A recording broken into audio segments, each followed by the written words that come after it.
आज कक्षा 10 अध्याय 5 समांतर श्रेणी का हम लोग अध्ययन करने के लिए जा रहे हैं। कुछ बातें मैं आपको बता दूं। पूछा जाता है समांतर श्रेणी, तो आप कह सकते हैं कि जब कई पद दिए गए हों तथा उसमें अगला पद में से पहले वाले पद को घटाने पर मान एक समान आता है तो उसे समांतर श्रेणी में कहते हैं। यानी कई पद है, जैसे 2 है, 4 है, 6 है, 8 है, 10 है, तो आप इसकी सार्वंतर निकालेंगे। देखिए, सार्वंतर जब भी निकाला जाता है तो दूसरा पद में से पहला पद घटाया, यानी बाद वाला पद में से उसके पहले वाले पद को घटाया जाता है। सार्वंतर एक समान आएगा तो हम लोग कहेंगे कि वो समांतर श्रेणी में है। और आप इसमें देखेंगे कि एक महत्वपूर्ण सूत्र और आएगा, यनवा पद बराबर a plus n minus 1 into D, जहाँ a जो होता है प्रथम पद होता है, n पदों की संख्या होती है और d हमारा जो होता है ना सार्वंतर होता है, कॉमन डिफरेंस अंग्रेजी में कहते हैं। तो आइए आज का अभ्यास को हम लोग शुरुआत करते हैं और देखते हैं कि कैसे सवालों को हम लोग लगा सकते हैं। तो देखिए, क्वेश्चन नंबर जो 1 कहता है कि निम्नलिखित स्थितियों में से किन स्थितियों में संबंध संख्याओं सूची एपी में है, मन बताना है कौन एपी में है और क्यों है ये बताना है। इसमें क्वेश्चन ये कहता है कि प्रत्येक किलोमीटर के बाद टैक्सी की किराया जबकि प्रथम किलोमीटर के लिए 15 रुपया है और प्रत्येक अगले किलोमीटर के लिए 8 रुपया है, तो आपको ये बताना है कि समांतर श्रेणी में की है कि नहीं है। तो एक तो बात क्लियर हो रही है यहाँ पर कि पहले किलोमीटर के लिए उसको पद कितना देना है, 15 रुपये देना है और उसके आगे वाले जितने भी होंगे उसके लिए 8 रुपया उसको देना है। तो देखिए हम इसको कैसे हल करते हैं। तो सबसे पहले जो बात होगी आपकी यहाँ से कि हम लोग का बता सकते हैं इसमें, तो दिया है कि प्रथम किलोमीटर की यात्रा का किराया अर्थात 1 किलोमीटर की किराया 15 रुपया और अगले प्रत्येक किलोमीटर की किराया जितना होगा, जैसे 15 प्लस 8 और फिर आपका जो होगा 15 प्लस 2 गुणे 8, फिर 15 प्लस 3 गुणे 8 इत्यादि। अब मुझे बताइए, यहाँ से आपको पता चल रहा होगा कि पहले किलोमीटर के लिए 15 रुपया, दूसरे के लिए 15 में 8 जोड़ेंगे 23 रुपया, तीसरे के लिए 31 रुपया और 31 रुपया, फिर 8 जोड़ेंगे 39 रुपया। ये आपका आ गया। तो ये तो भाई स्थिति बन गई। अब आपको ये बताना है कि समांतर श्रेणी में है कि नहीं। तो देखिए, यहाँ प्रत्येक अगला पद प्रारंभिक पद में 8 जोड़ने पर प्राप्त होता है, अतः यह समांतर श्रेणी में है। यानी जितने भी पद प्राप्त हो रहे हैं उसमें आज जब 8 जोड़ रहे हैं तब हमें पता चल रहा है कि ये समांतर श्रेणी में है। तो ये भी बता सकते हैं। आइए क्वेश्चन नंबर 2 हम लोग देखते हैं। देखिए 2 नंबर जो क्वेश्चन आपका कहता है कि किसी बेलन में उपस्थित हवा की मात्रा जबकि वायु निकालने वाला पंप प्रत्येक बार बेलन की शेष हवा का 1/4 भाग बाहर निकाल देता है। पर एक टंकी है, आप लोग हवा भराने के लिए जाते होंगे तो जो हवा की टंकी होती है वही टंकी है, उसमें कुछ जब भी पंप लगा करके हवा निकाला जाता है तो उस हवा का 1/4 जो भाग होता है ना वो बाहर निकाल दिया जाता है। तो जो है आपको इस कथन को बताना है कि समांतर श्रेणी में है कि नहीं है। तो आइए देख लेते हैं, हल कर लेते हैं। तो क्वेश्चन नंबर जो 2 का हम लोग जब हल करेंगे तो यहाँ देखिए कुछ बातें आपकी होंगी कि दिखा रहा है इसमें कि मान लीजिए बेलन में वायु की मात्रा x है और प्रत्येक बार जो हवा होती है निकलता है, तो पहला तो x था, दूसरा में से x माइनस 1/4 निकलेगा। इसको हल करेंगे तो 4x, ठीक है, पहले इसको हल कर लीजिएगा। तो 4x लसा लेंगे तो 4x में से 1 जाएगा 3x/4, तब हवा की मात्रा 3x/4 है। अब इस 3x/4 में से फिर आपको 1/4 घटाना है, फिर 3x/4 को आप 1/4 आपका फिर बाहर निकलेगा। तो आपको इसको हल करेंगे 4 तो 16 लसा तो 4 3 12x माइनस 3x 9x/16, यानी जो आपका प्राप्त होने वाला श्रेणी है x होगा फिर आपका 3x/4 होगा, फिर आपका 9x/16 हो गया। और यहाँ देखिए सार्वंतर आप निकाल सकते हैं, D1 का मान निकालेंगे तो A2 में से A1 घटाएंगे। तो दूसरा जो देखिए ये A1 का मान है x और A2 का मान है और A3 का मान है। तो 3x/4 में से आप x घटाएंगे, लसा लेंगे तो आपका -x/4 आ जाएगा। D2 का मान निकालेंगे तो A3 में से A2 घटाएंगे तो 9x/16 - 3x/4। और जब लसा आप लेंगे तो यहाँ पर देखिए हल करते चलेंगे तो -3x/16 सेम तो आया नहीं। यहाँ जो आपका सार्वंतर निकला इतना -x/4 और यहाँ पर -3x/4, 3x/16 सेम नहीं आया। इसलिए हम लोग कह सकते हैं कि देखिए लिखा गया है कि उपयुक्त श्रेणी समांतर के रूप में नहीं है क्योंकि सार्वंतर समान नहीं है। तो ये आपके क्वेश्चन थे और इसको हम लोग लगा सकते हैं। देखिए क्वेश्चन नंबर 3 हमसे क्या कहता है। 3 नंबर कहता है ना कि प्रत्येक मीटर की खोदाई के बाद एक कुआं खोदने में आई लागत जबकि प्रथम मीटर खोदाई की लागत 150 रुपया है और बाद में प्रत्येक मीटर खोदाई की लागत 50 रुपया बढ़ती जाती है। यानी कुआं को खोदना है, प्रथम जो किलोमीटर है, प्रथम जो मीटर है, अगर 1 मीटर खोदते हैं तो उसके लिए 150 रुपया, अगले जितना आप मीटर खोदेंगे उसके लिए 50 रुपया आपको देना पड़ेगा। तो इसको आपको बताना है ये समांतर श्रेणी में है कि नहीं। तो इसको भी हम लोग देख लेते हैं। देखिए सबसे पहले जो क्वेश्चन आपका दिया गया है, यहाँ पर जो बातें आपकी लिखी गई है कि पहले मीटर की खोदाई में लागत 150 रुपया, अब अगले प्रत्येक मीटर की प्रारंभिक मीटर में 50 की वृद्धि कर देंगे। तो पहला कहते 150 देंगे, उसमें 50 की वृद्धि करेंगे तो देखिए आपका 200 आ जाएगा, फिर 50 की वृद्धि करेंगे 250, फिर आपका 300 आ जाएगा। चूँकि प्रत्येक पद में 50 की वृद्धि हो रही है अतः ये समांतर श्रेणी में है, ये तो बात फिक्स है। तो ये बना लेंगे, बहुत आसान क्वेश्चन है। आइए क्वेश्चन नंबर हम लोग देखते हैं। इसी में क्या 4 नंबर क्वेश्चन देखिए क्या कहता है। कहता है कि खाते में प्रत्येक वर्ष का मिश्र धन जबकि 10,000 रुपये की राशि 8% वार्षिक ब्याज की दर से चक्रवृद्धि ब्याज पर जमा की जाती है। यानी आपको तो पहला मिश्र धन मालूम हो चुका है ना, 10,000 जो दर है 8% दिख रहा है। ये बताना है कि ये समांतर श्रेणी में है कि।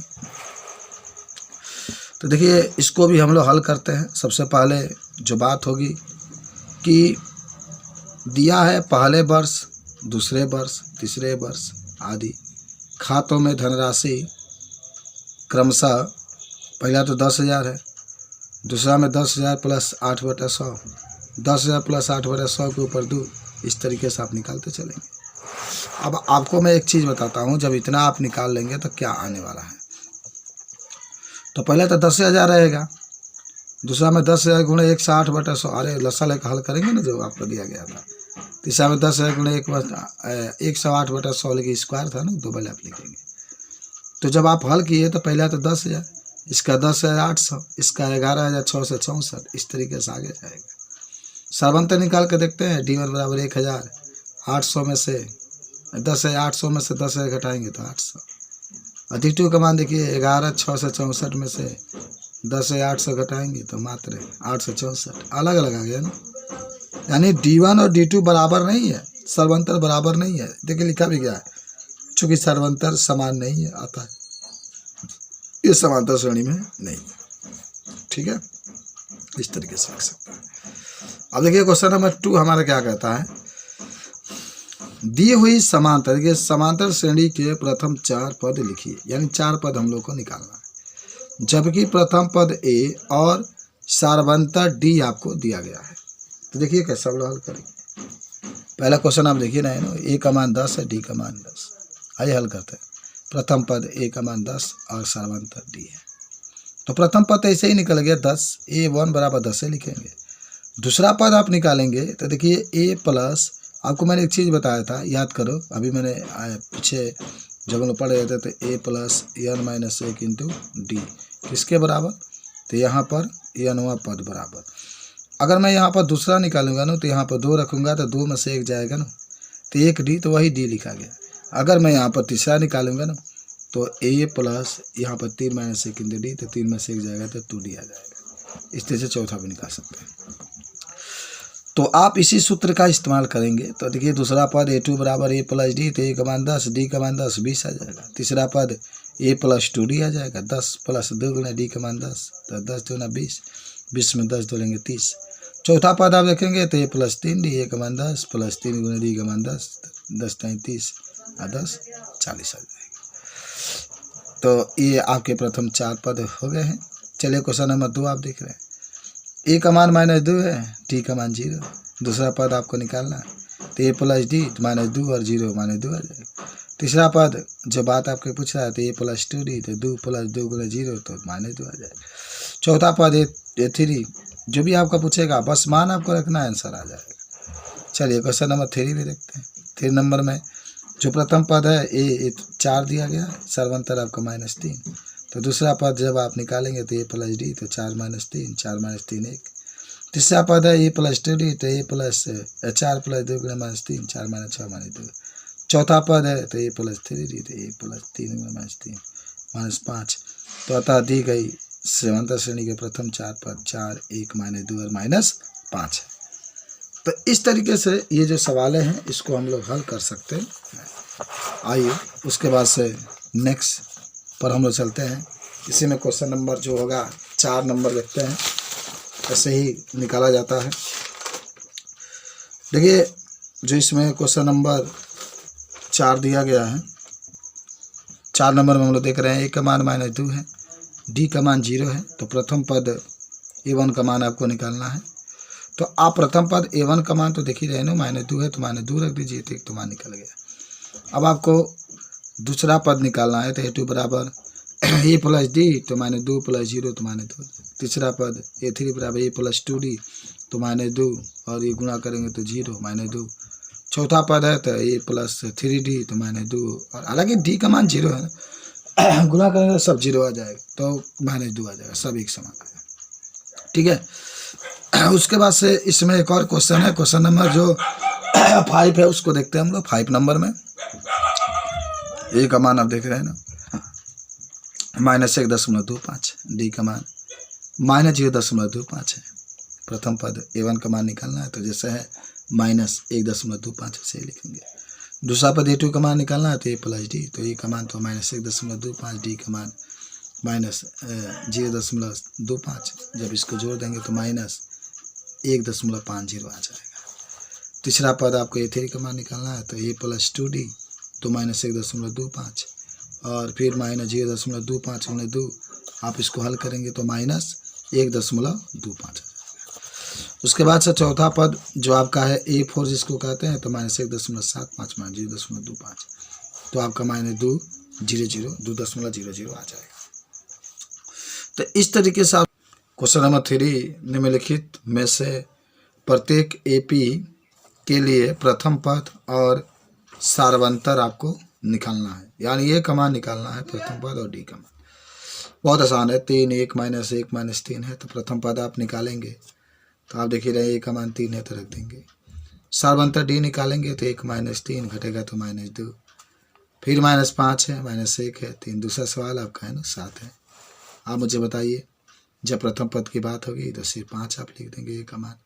सर्वांतर की बात होगी तो d बराबर -1 -5, जब आपका घटेगा तो -1 + 5, 5 में से एक जाएगा 4 आ जाएगा। कितना आसान सवाल है। तो इस तरीके से हम लोग चाहें तो इसको लगा सकते हैं। क्वेश्चन नंबर 3 आप देख रहे हैं यहाँ पर 3 नंबर में जो दिखा रहा है, कहा जा रहा है इसमें कि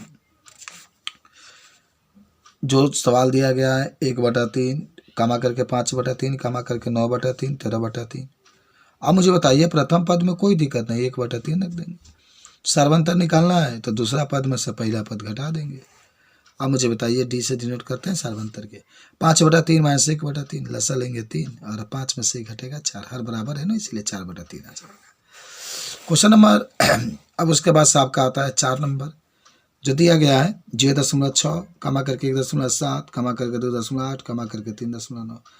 तो जो प्रथम पद ए होगा उसको 0.6 कर सकते हैं। सर्वांतर डी निकालने के लिए श्रेणी का दूसरा पद में से पहला पद आप घटाएंगे तो 1.7 में से 2.6 घटा देंगे, 7 में 6 जाएगा 1, तो डी का मान 1.1 आ जाएगा। ठीक है, इस तरीके से हल कर सकते हैं। आइए क्वेश्चन नंबर 4 के पास हम लोग चलते हैं। कहता है निम्नलिखित में से कौन से श्रेणी समांतर श्रेणी में है। आपको पहले ज्ञात करना है कौन सा समांतर श्रेणी में है। यदि कोई समांतर श्रेणी में है तो उसका सर्वांतर निकाले, यानी डी का मान निकालना है, और इसके 3 और भी पद हमको निकालना है। ये सवाल कुछ दिए गए हैं, तो चलिए हम लोग इसको भी हल करते हैं। पूरा इसमें जो क्वेश्चनों की संख्या है ना ज़्यादा है। जो क्वेश्चन आप यहाँ पर देख सकते हैं, क्वेश्चन नंबर 1 है ना, दिया गया है 2, 4, 8, 16। तो आपको तो ये बात क्लियर हो गई कि A1 का मान 2 है, A2 का मान 4 है, A3 का मान 8 है और A4 का मान 16 है। तो पहले हमें डी निकालना है। एक तो आप यहाँ पर देखिए लिख सकते हैं कि D1 का मान निकाल सकते हैं, यहाँ से D2 का, और यहाँ से D3 का मान निकाल सकते हैं। नहीं लिखना तभी ठीक है ना।